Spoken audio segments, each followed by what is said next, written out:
কার্যক্রম নিষিদ্ধ আওয়ামী লীগের প্রতিষ্ঠা বার্ষিকী ঘিরে রাজধানীতে কঠোর অবস্থানে রয়েছে আইনশৃঙ্খলা বাহিনী। কারওয়ান বাজার, শাহবাগ, পল্টন, গুলিস্তান ও ধানমন্ডি সহ বিভিন্ন এলাকায় টহল দিচ্ছে পুলিশ সদস্যরা। কোথাও কোথাও রাখা হয়েছে ভারী সাঁজোয়া যান। তবে নগরবাসীর দৈনন্দিন কার্যক্রম স্বাভাবিক রয়েছে। ডিএমপি জানিয়েছে, ঢাকার ২০০টি স্পট ঘিরে বিশেষ সতর্কতায় রয়েছে প্রশাসন। মোতায়েন করা হয়েছে ১৮,০০০ পুলিশ সদস্য।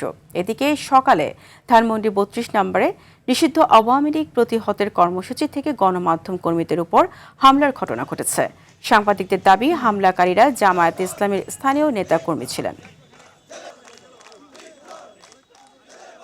আওয়ামী লীগের দোসর, আওয়ামী লীগের ট্যাগ দিয়ে স্লোগান দিচ্ছিল। এক পর্যায়ে হাতাহাতি শুরু হলো। হাতাহাতি শুরু হওয়ার পর দৈনিক সকালের একজন সাংবাদিক আছে, তাকে মেরে পুরোপুরি রক্তাক্ত করছে। রাস্তায় ফেলে দিনে দুপুরে এই প্রকাশ্য দিবালোকে মিডিয়ার সামনে তারা একজন গণমাধ্যম কর্মীর উপরে কি ধরনের আক্রমণ করতে পারে। সকালে অফিসে গেলাম, অফিস থেকে টাকা চেয়ে বের হলাম, এখন আবার অফিসে যাচ্ছি। আমার দেখা মতে কোথাও কোনো ঝামেলা হচ্ছে না।